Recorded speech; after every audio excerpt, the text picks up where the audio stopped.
Hello guys and welcome back to my channel सिर्फ IAS। तो यहाँ पे हम विजन आईएएस की PT 365 का जो अपडेटेड मटेरियल है फ्रॉम फेब टू अप्रैल उसे कंटिन्यू करते हुए आज आपके सामने इसका पार्ट 26 प्रेजेंट करने जा रहे हैं। तो आइए शुरू करने से पहले चैनल को सब्सक्राइब कर लीजिए, बेल आइकन को प्रेस करिए ताकि आपको रेगुलर अपडेट्स मिलती रहें। चलिए शुरुआत करते हैं। अब जो दूसरे कुछ कंजर्वेशन मेजर्स हैं उनके टॉपिक को डिस्कस करेंगे। हमारा लास्ट ही टॉपिक है वही कंटिन्यू हो रहा है यहाँ पे। तो यहाँ पे कुछ 3 टॉपिक्स हम डिस्कस करेंगे, बट उससे पहले अनअकैडमी के नए बैचेस के बारे में जान लेते हैं। देखिए, अनअकैडमी UPSC CSC 2021 2 और 3 के लिए नए बैचेस को 29 सितंबर से लॉन्च कर रहा है। यहाँ पर 1 ईयर और 2 ईयर बैचेस दोनों ही मिल जाएंगे। 2022 का बैच अगर आप लेते हो तो देखिए आपको एडवांस शेड्यूलिंग ऑलरेडी हो रखी है, और 2 साल का बैच 2023 के लिए अगर आप लेते हो तो आपकी बिगिनर से लेके एडवांस लेवल तक की प्रिपरेशन कराई जाएगी इंडिया के टॉप एडुकेटर्स के द्वारा। जो कौन सा सब्जेक्ट किस डेट में किस लैंग्वेज में लेंगे, सब कुछ डिसिप्लिन मैनर में प्रिपेयर्ड है। करंट अफेयर्स भी आपको बहुत ही आसानी से यहाँ पे प्रिपेयर करवा दिए जाएंगे। इसके साथ 360 डिग्री आंसर राइटिंग की अप्रोच ली गई है। यहाँ पे आप कई सारे 19 टॉप ऑप्शन सब्जेक्ट को एक्सेस कर सकते हो। इनका UPSC कॉम्बैट के थ्रू आप खुद को एनरोल कराइए बाय यूजिंग द कोड सिर्फ IAS फ्री में। और हर एक संडे आपको 11 बजे अगर आप एनरोल करके एंटर करते हो तो आपको स्कॉलरशिप मिलने तक का मौका मिल रहा है। साथ में रेज हैंड का ऑप्शन अनअकैडमी प्रोवाइड करिए, इसमें आप लाइव क्लास में अपने फेवरेट एडुकेटर से अपने डाउट पूछ सकते हो। लाइव मेंटरिंग प्लेटफॉर्म में आपको पर्सनल कोचिंग, डाउट सॉल्विंग और ये सारी चीज़ें जो स्क्रीन पर दिख रही हैं वो आपको मिलेंगी, जो कि आपको किसी भी ऑफलाइन कोर्स से बेटर है। यहाँ पे आपको अनअकैडमी लोन भी प्रोवाइड कर रही है, बहुत ही हैसल फ्री मैनर में है। सारी डिटेल इसकी डिस्क्रिप्शन बॉक्स में है। अब इन सब में देखो आपको 20 बुक्स तो मिलेंगी जिनकी कीमत करीब 10,000 के आसपास है। ये फ्री में मिलेंगी 1 ईयर प्लस सब्सक्रिप्शन के साथ में। मेन देखिए यहाँ पे प्राइजेस तो ये हैं, बट किसी भी चीज़ में अगर आप कोड यूज़ करते हो सिर्फ IAS तो आपको 10% डिस्काउंट मिलता है। इसके साथ यहाँ पे इनका एक बहुत अच्छा 28 से लेकर 30 सितंबर तक के लिए ऑलरेडी 10% डिस्काउंट चल रहा है, आपके लिए सरप्राइज है। अब इसके साथ अगर आप सिर्फ IAS कोड यूज़ करोगे 10% एक्स्ट्रा डिस्काउंट पाओगे। अरे वाह भाई वाह, कितनी अच्छा मौका है। जाइए सब्सक्राइब करिए, सब कुछ डिस्क्रिप्शन बॉक्स में है। तो अब यहाँ पे बात करते हैं अदर कंजर्वेशन मेजर्स के बारे में। पहला टॉपिक है India's first centre for wetland conservation and management. देखिए, ministry of environment, forest and climate change ने यहाँ पे इंडिया का पहला centre for wetland conservation and management को इस्टेब्लिश करा वर्ल्ड वेटलैंड डे के ओकेजन पे। देखिए, centre for wetland conservation and management जो है ये national centre for sustainable coast management का है ना, ये जो चेन्नई है उसका पार्ट है। और ये जो national centre for sustainable coastal management है ना, ये आता है under the ministry of environment, forest and climate change के अंदर, है ना। फिर समझ लीजिए, एक बार फिर से बताना चाहूँगी कि जो CWCM है मतलब कि centre for wetland conservation and management, ये would be the part of national centre for sustainable coastal management Chennai, an institution under ministry of environment, forest and climate change. Role क्या है इस CWCM का, ताकि कुछ स्पेसिफिक रिसर्च की जो ज़रूरत है उसे पूरा करें, नॉलेज गैप को भरें इन conservation and management of wetlands को लेके, ताकि यहाँ पे सब लोग मिलके इंटीग्रेटेड अप्रोच लें कंजर्वेशन को लेके, मैनेजमेंट को लेके एंड वेटलैंड के वाइस यूज़ को लेके। तो to serve as a knowledge hub also, है ना, कि ताकि वही एक्सचेंज हो इंफॉर्मेशन का स्टेट या UT की वेटलैंड अथॉरिटीज़ के बीच में, वेटलैंड यूजर्स के बीच में, मैनेजर्स, रिसर्चर्स, पॉलिसी मेकर्स और प्रैक्टिशनर्स के बीच में। नेक्स्ट बात करेंगे चिपको मूवमेंट की। तो रिसेंटली रेनी विलेज जो चमोली डिस्ट्रिक्ट में है, जो बर्थ प्लेस है चिपको मूवमेंट की, यहाँ पे भाई has been revised by recent glacial outburst in Uttarakhand. जैसे हम जानते ही हैं आउटबर्स्ट हुआ था। देखिए, चिपको मूवमेंट जो है ना, ये नॉन वायलेंट एजिटेशन रहा था 1973 में। ट्रीज को के काटने के अगेंस्ट को लेके, है ना, बाय कॉन्ट्रैक्टर्स जो है जो काट रहे थे, और मेंटेनिंग द इकोलॉजिकल बैलेंस, इसलिए चिपको मूवमेंट हुआ था। चिपको मूवमेंट को शुरुआत करने वाले थे भाई सुंदरलाल बहुगुणा 1973 में, और इन्होंने काफ़ी अपील की, जिसकी वजह से 15 साल का बैन लग गया था ग्रीन ट्रीज के चॉपिंग पे 1980 में। जो नेम है मूवमेंट चिपकू, ये नाम इसलिए निकला है एम्ब्रेस से, क्योंकि विलेजर्स ने क्या किया था कि ट्रीज को हक कर लिया था, उनके आसपास एकदम चिपक के खड़े हो गए थे, प्रिवेंटिंग बीन हैड कि पहले हमें काटो फिर काटना। मूवमेंट जाना जाता है अपने कलेक्टिव मोबिलाइजेशन ऑफ वुमेन के वजह से ना, for the cause of preserving टिंग, औरतों ने बहुत साथ दिया था, एंड साथ में यहाँ पे बदलाव भी आया था स्टेटस ऑफ वुमेन को लेके सोसाइटी में। चैंपियंस ऑफ द मूवमेंट जो है वो रही लोकल विमेन्स गौरा देवी, सुदेशा देवी और बचनी देवी। चिपको मूवमेंट के बाद आप ये जो था ना, इसने गांधीयन फिलॉसफी को फॉलो किया था, पीसफुल रेजिस्टेंस की, एंड ये जो उठा था इकोलॉजिकल बैलेंस को के डिस्ट्रक्शन को बचाने के लिए। हालांकि जो ओरिजिनल चिपकू आंदोलन है ना, ये 18th सेंचुरी से अपनी जड़ों को पकड़ता है। इसको बिश्नोई कम्युनिटी राजस्थान की उसने शुरू किया था, जिसमें कुछ ग्रुप ऑफ विलेजर्स जिसे अमृता देवी लीड कर रही थी, इन्होंने अपनी जिंदगी तक दी थी while protesting trees from being failed on the orders of the king of Jodhpur. इसके इंसिडेंट्स के बाद जो राजा थे, किंग थे, इन्हें रॉयल डिक्री इन्होंने ऑर्डर में निकाला था कि भैया हम ट्रीज को नहीं काटेंगे बिश्नोई विलेजेस के। और लास्ट में बात करते हैं 2020 ट्री सिटी ऑफ वर्ल्ड। देखिए हैदराबाद सिटी को जो है वो चूज करा गया है among the 120 tree cities of the world by Arbor Day Foundation jointly with the Food and the Agriculture Organization of the United Nations. ये it is the recognition of the cities commitment to growing and maintaining urban forestry, और ये इकलौता Indian city है जो ऐसा recognition पाया है। बहुत अच्छी बात, हैदराबाद को बहुत बहुत मुबारक हो। आगे बढ़ते हैं और हम वर्ल्ड सस्टेनेबल डेवलपमेंट समिट 2021 के बारे में जानते हैं। फिलहाल न्यूज़ में क्यों रहा है समझते हैं। देखिए रिसेंटली 20th एडिशन जो एनर्जी एंड रिसोर्स इंस्टीट्यूट मतलब तेरी फ्लैगशिप इवेंट का है, ये हुआ वर्ल्ड सस्टेनेबल डेवलपमेंट समिट जो है वो ऑनलाइन हुई है। अब न्यूज़ के बारे में कुछ और बात जानते हैं।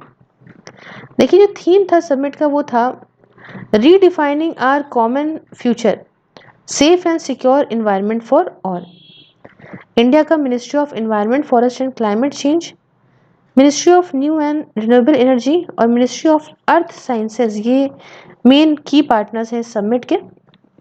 समिट एक साथ लाता है कई सारे गवर्नमेंट्स को, बिजनेस लीडर्स को, एकेडमिशियंस को, क्लाइमेट साइंटिस्ट, यूथ को, सिविल सोसाइटी को, कि क्लाइमेट चेंज के अगेंस्ट आप सब मिलकर लड़िए। कुछ बात जानते हैं एनर्जी एंड रिसोर्स इंस्टीट्यूट के बारे में। देखिए एक इंडिपेंडेंट मल्टी डायमेंशनल ऑर्गेनाइजेशन है जो रिसर्च, पॉलिसी कंसल्टेंसी और इम्प्लीमेंटेशन में काफ़ी एक्सपर्टाइज है, एक्सपर्ट्स हैं इसके अंदर। स्टार्टिंग में ओरिजिनली इसको टाटा एनर्जी रिसर्च इंस्टीट्यूट के तौर पर इस्टेब्लिश किया गया था 1974 में। इसका मिशन ये है कि हम भाई सस्टेनेबल फ्यूचर की तरफ बढ़े। कैसे? कंजर्वेशन और एफिशिएंट यूज़ करके एनर्जी का इनोवेटिव तरीक़ों से, है ना, of minimising and reusing waste. ये कुछ सेक्टर्स पे काम करता है जैसे कि efficient use of resources, increasing access and uptake of sustainable inputs and practices, उसके साथ नेगेटिव इम्पैक्ट कम करना एनवायरनमेंट और क्लाइमेट पे। और इसका हेडक्वार्टर आपको न्यू दिल्ली इंडिया के अंदर देखने को मिलेगा। नेक्स्ट हम बात करते हैं सी इकोसिस्टम अकाउंटिंग मतलब CEA के बारे में। आइए जानते हैं क्या है ये।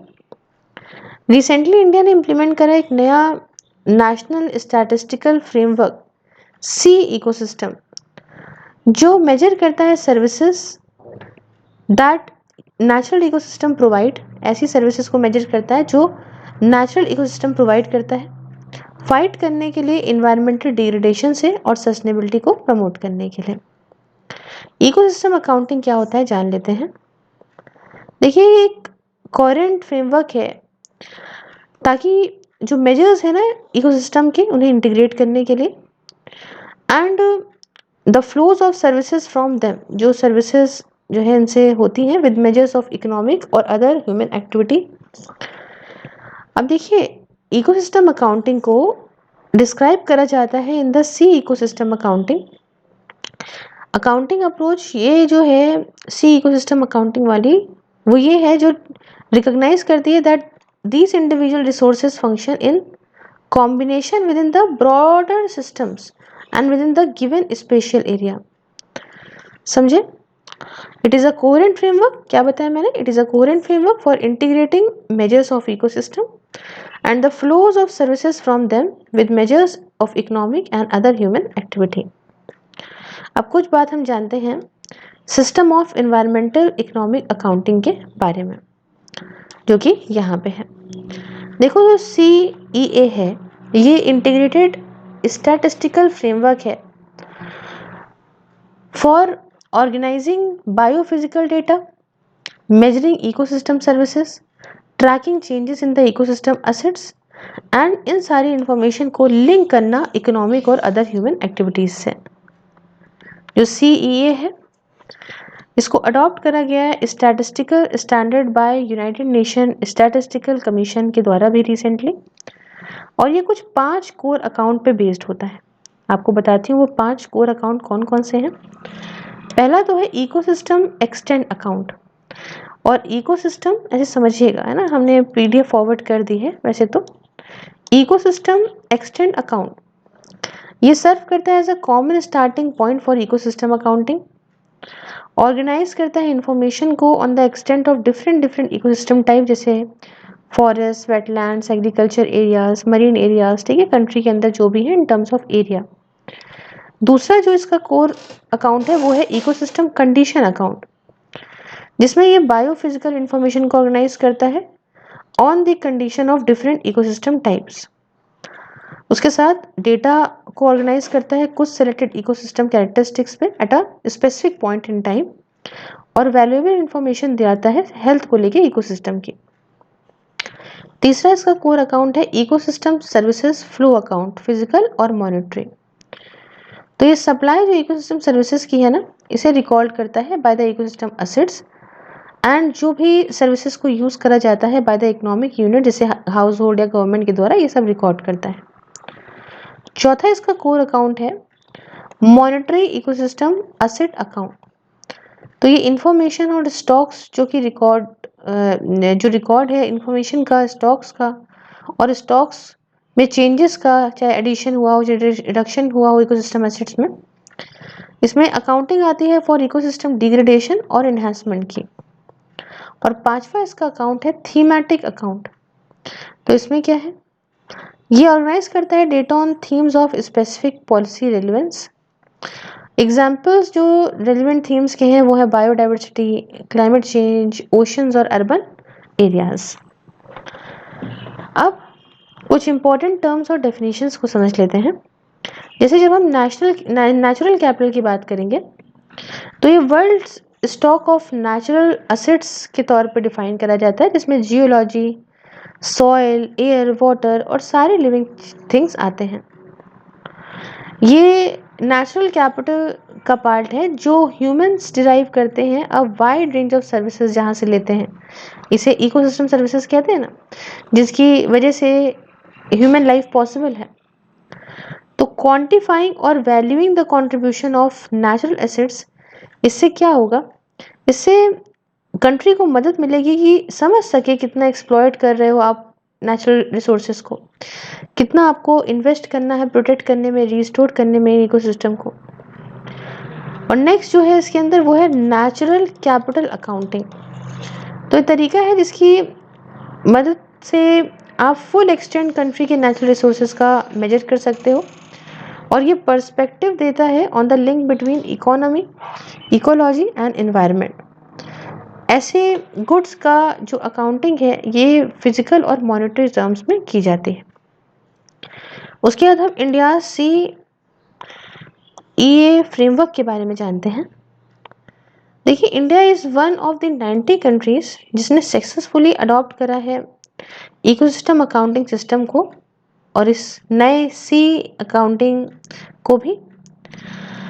अब इंडिया का जो ये एफर्ट है ना, इसे लेड करा जा रहा है ministry of statistics and programme implementation के द्वारा under the natural capital accounting and valuation of ecosystem services project के तहत।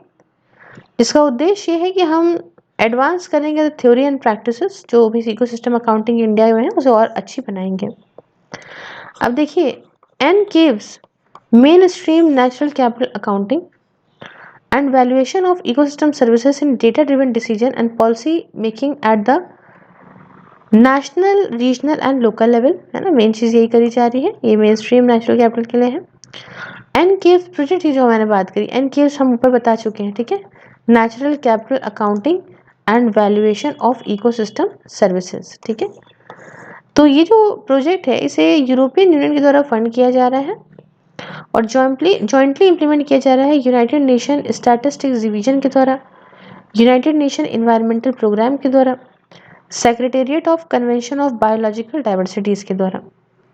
इंडिया के अंदर एनकेव्स प्रोजेक्ट जो है वो इम्प्लीमेंट करने वाली है ministry of statistics and programme implementation, और ये इसमें क्लोज कोलैबोरेशन है इसका ministry of environment, forest and climate change के साथ में और नेशनल रिमोट सेंसिंग सेंटर के साथ में।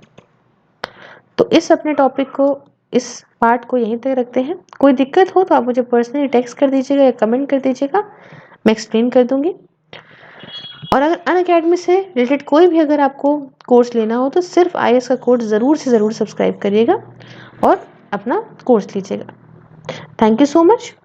सब कुछ डिस्क्रिप्शन बॉक्स में लिंक है, जाइए और सब्सक्राइब करिए। Thank you so much.